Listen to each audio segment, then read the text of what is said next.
Сәлеметсіздер ме, студенттер? Мен Жаханша Досмұхамедов атындағы жоғары педагогикалық колледжінің музыкалық білім беру мамандығының қосымша және негізгі музыкалық аспап домбыра пән оқытушысы Бану Маликовна. Сабағымыздың тақырыбы Динаның күйі той бастар. 3-ші курс студенттеріне арналады. Қосымша музыкалық аспап домбыра. Дина Кенже қызы Нұрпейісова қазақтың әйгілі күйшісі, композиторы, Қазақстанның халық әртісі. Ол 1861 жылы Батыс Қазақстан облысы Жаңақала ауданы Бекетай ауылында дүниеге келген.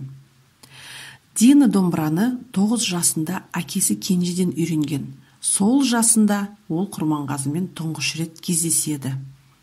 Байжұма, Жігер, Жаңа Бозшолақ күйлері дарынды күйші-композитор Дәулеткерей, Құрманғазы, Түркешке арналып, солардың күйі жемісінің негізінде туған. Сонымен қатар Динаның шығармалары Қара қасқат, Бұлбұл, Жігер, 16 жыл, Әсем қоңыр, Жеңіс, Той бастар күйлерін атауға болады. Бүгінгі сабағымыздағы осы күйлердің ішіндегі Той бастар күйінің шығу тарихымен таныса отырып, мен сізге бұл күйдің толық нұсқасын орындап көрсетейін. Дина той бастар күйін 1940 жылы өткен Қазақстан Республикасының 20 жылдығына арнап шығарады.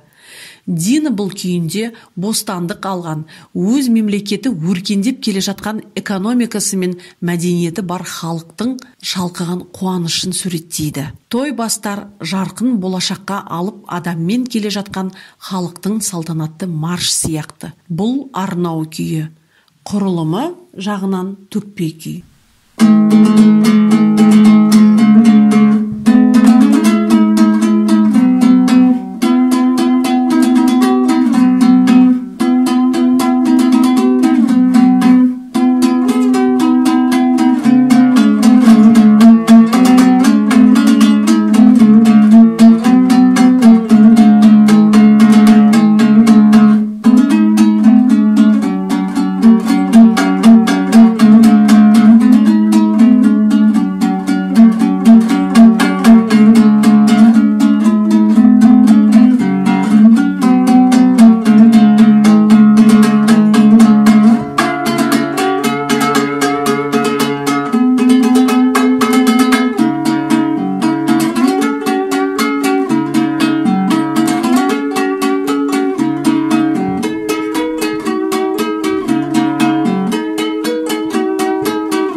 Экранда берілген нотаны пайдалана отырып күйді талдайық.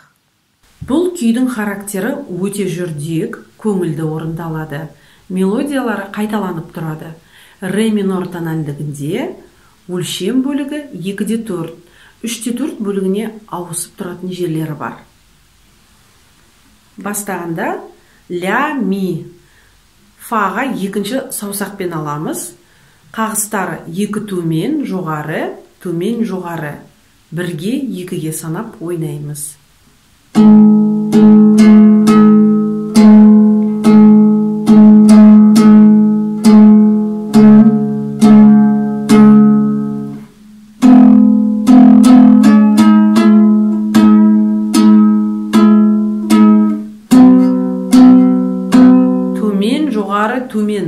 келесі қағыстары. Мына жерде келесі 16-лық нота төмен жоғары төмен, төмен жоғары алынады.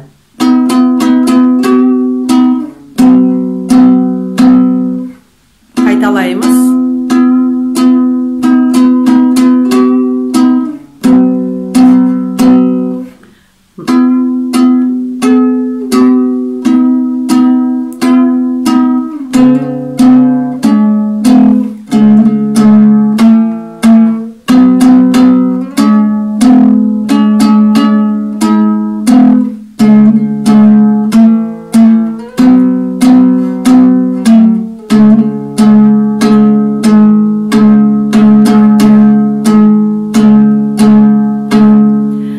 Кейбір жерінде, мына жерлерде до, ре, до, ля, си, до, ре, до, ми.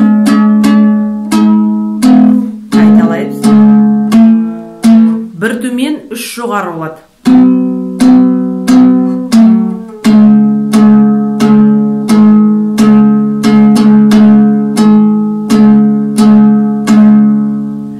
Ары қарай реприза ашылады. Реприза не екенін білеміз.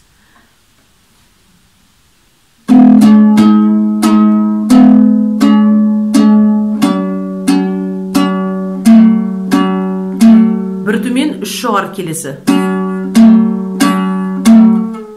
Бір төмен, үш жоғары. Қайталаймыз реприза.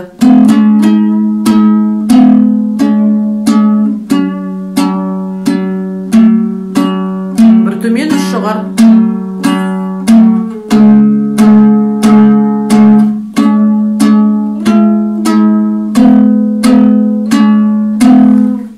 Ашып жібереміз. Мына жерде лига бар. Си мен фа сиге лига аламыз. Лига. Үш жоғары.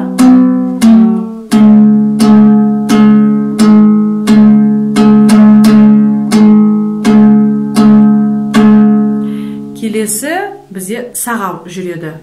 Сағада өлшем бөлігі қала береді, 2-де 4 болып, қағыстары өзгереді. 2 төмен жоғары, қайта төмен жоғары. Фадан бастаймыз. Саусақтарымыз 1, 2 сольға, ляға 4-ші саусақ. Ля. Үстіңгі шекте тема жүреді. Қайталаймыз. Іліп аламыз. Сольді іліп аламыз. 1-ге 2, 1-ге 2-ге іліп аламыз. Қайталаймыз.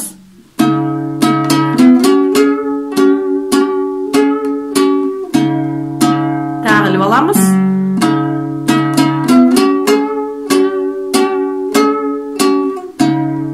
Алдық. Кілт белгісі си бемоль бұл күйде, бірақтан бұна сағада си бекар ойналады.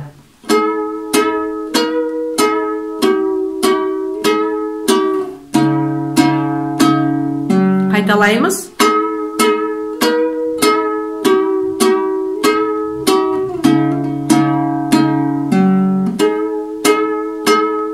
Алтылық нота.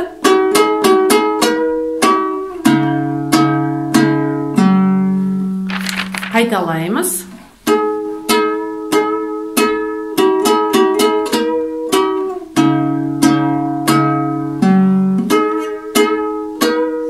Мына жерде қайтадан си бекар болады. До, си, жылжытамыз. 4-ші саусақты жылжытамыз.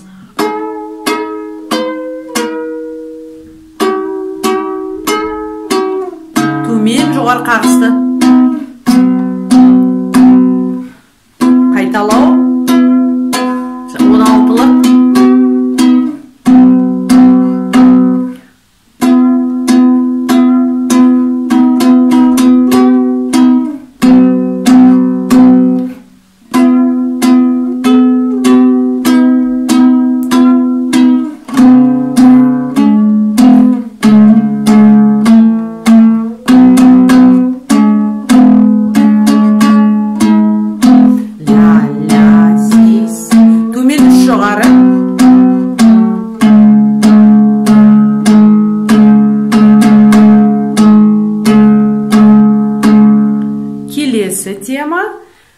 ре, ля, астың шекте ре, үстің шекте ля, 16-лық нота реприза ашылады. Ауысады сольға.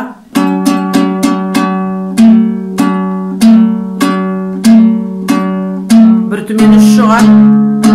Реприза қайталау.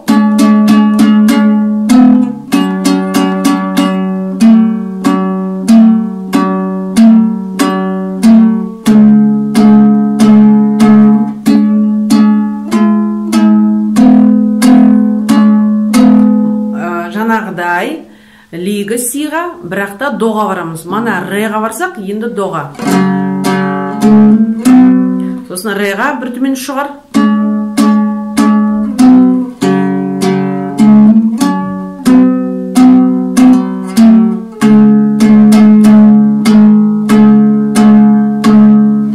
Соңғы тема.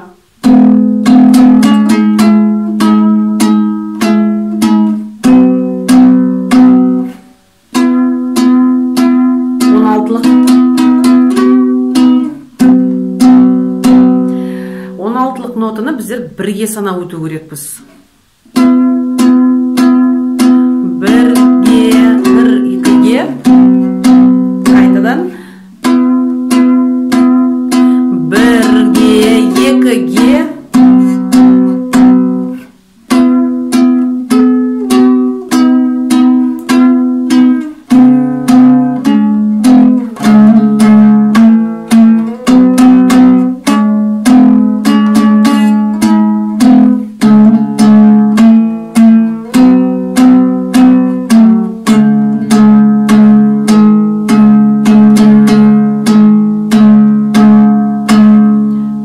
Күйіміз бітеді. Сендерге үй тапсырмасы бұл күйді басынан сағаға дейін орындау, өз беттермен талдап, нотаны ашып, қай жерде қандай өзгерістер кездесетінін, қай жерде қалай өзгеретін өлшем белгілері. Соны қарап, маған Smart Nation'ге салуларыңды сұраймын. Бүгінгі жаңа сабақ түсінікті болса, берілген бекіту сұрақтарына жауап береміз. Үй тапсырмасы. Күйші туралы мән жазба жазу, күйді жай екпінде нотамен талдап, сағаға шейін ойнау. Осымен бүгінгі сабағымыз аяқталды. Назарларыңа көп рахмет.